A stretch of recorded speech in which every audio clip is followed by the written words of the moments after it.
National Bank of Commerce is pleased to present the NBFC Reporter in Washington State.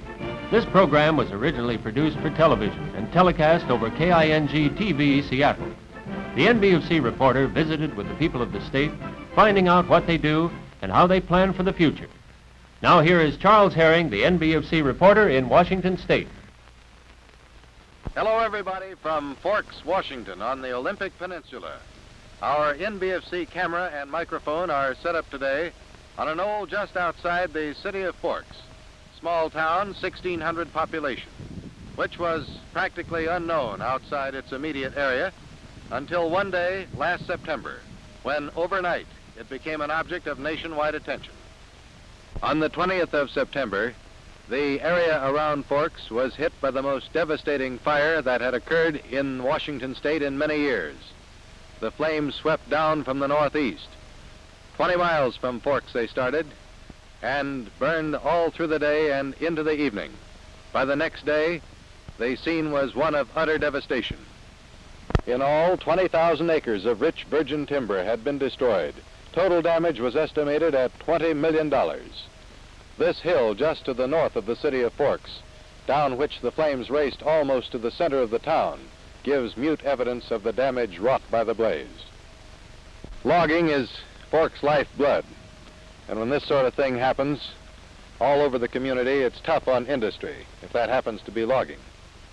And it's tough, too, on the people who must inhabit that area, whose houses were burned.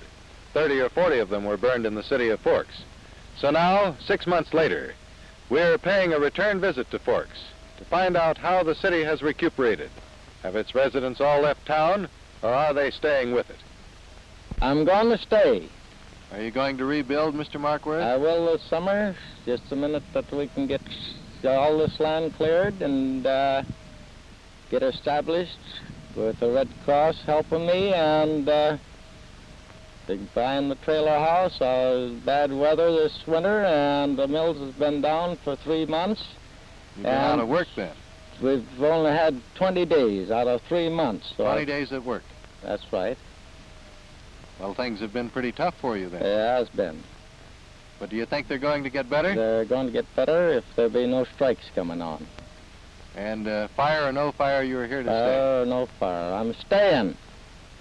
Fred Markworth will stay. You have no doubt about that. A man doesn't stand out in his lot and pick out stones and roots and discard them onto a pile unless he intends to stay. And that pretty much goes for all the residents of Forks who were burned out by the Great Fire of September 1951. They're all rebuilding or planning to rebuild. If everything you owned, your house, your furnishings, were suddenly destroyed by fire, and this were all that was left, and none was covered by insurance, what would your reaction be? Well, that's exactly what happened to Mr. and Mrs. Charles Moore of Forks. Mrs. Moore, what was you and your husband's first reaction? Didn't you want to leave Forks and never see it again after losing everything you had in the fire? No, we didn't. We wanted to come back and start all over again. You wanted to start right here, where you had lived for so many years? Yes, Ms. Moore, those must have been rather trying times right after the fire. It certainly was. Did you get a lot of help from your neighbors? Yes, we did. We got lots of help, and the Red Cross also helped us a lot, too. And this house that you have here, did your husband build that? Yes, he did. He built it just for temporary. You plan to build something bigger later? We're planning on building one with a basement, have more windows in it. Where have you spent the time since he hasn't had this house built too long, I don't imagine? Where have you been since the fire? Down to the Navy base. Is that Quileute? Down to the Naval Air Station? Yes. Are there a number of wives still down there? Yes, they are. Well, how do they get along? Oh, we do some coring once in a while each day, and then we make up, and we have lots of fun, get-togethers. Well, maybe it wasn't such a bad experience after all. No, it wasn't. It was pretty nice to get together for once in a while. The residents of the northern outskirts of Forks, where the fire turned some 30 homes into ashes, are all making plans for the future. Some haven't gotten to the building stages yet. Others are a little farther along, like A.L. Goldbrand, a carpenter, who has construction on this home nearly completed. Meanwhile, he and his wife continue to live in their nearby trailer.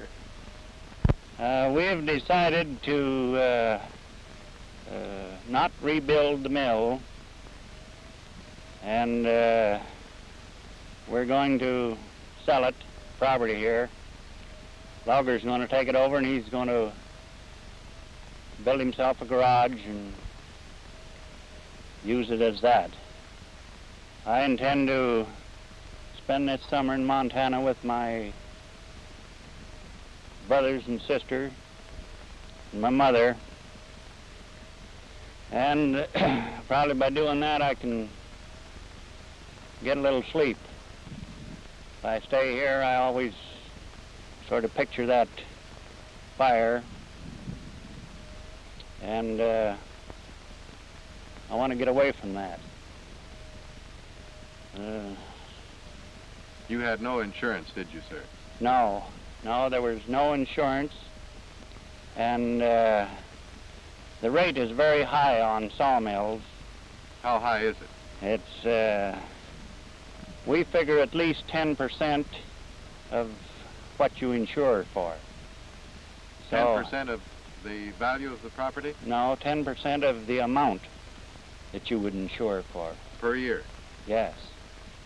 It's very seldom that a small mill could afford to pay that rate. So we figure if we could get by for a few years, why, we'd be ahead, build a new sawmill. Do you still plan to build a new sawmill sometime later? Yes, I probably will. Will you build it here? No, I don't think so. I'll try to get closer to a railroad. Our rate was very high out of here. We may possibly get something out of it yet. If this suit they're trying to bring up, and in case that they pay off on that, we may possibly get something out of it. The suit out of which George Beck has faint hopes of recovering some of his loss is one that has been filed on behalf of a number of the burned-out residents of Forks against the Port Angeles Western Railroad and the U.S. Department of Agriculture Forestry Service. The allegation is that the Forestry Service failed to extinguish a small fire which started in August of 1951, permitting it to smolder for 4 weeks. The blaze broke out, in the first place, charges the suit, because of the Port Angeles Western Railroad. When the wind came up on September 20th, sparks from this small fire touched off the Great Forks Holocaust. Well, we're glad to say Leroy Johnson wasn't talking through his hat when he said he'd have another house. The young man, with perseverance, went to work immediately after the fire last September, and about 2 weeks ago moved into this. Admittedly, it isn't much, but it's a home, and Leroy Johnson is getting back on his feet. We'd like for you to meet the Johnson family. This is Aylin, age 15 months. This is her father, Roy, and this is his wife, Lena. Roy, you look a lot happier than the last time I saw you up there. Yeah, I am. Things have been going a bit better for you. Oh, yeah, quite a bit better now. We're set up pretty good and moving back to town.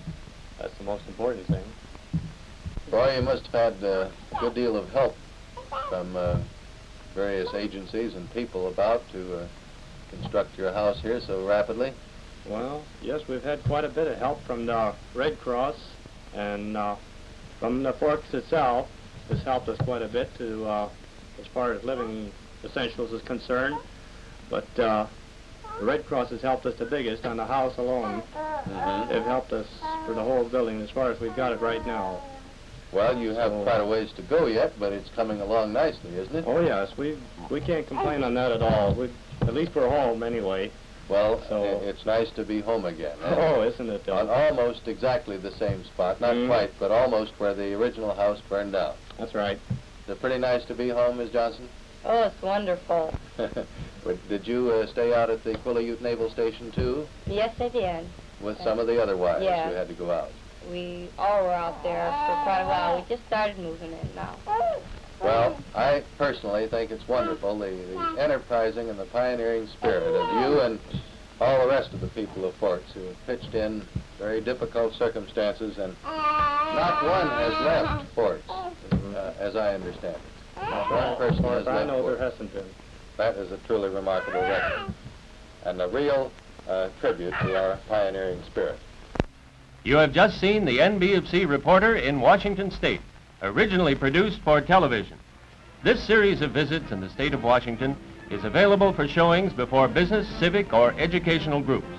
You may contact the nearest branch of NBFC or send your request to National Bank of Commerce, Advertising Department, 2nd and Spring in Seattle.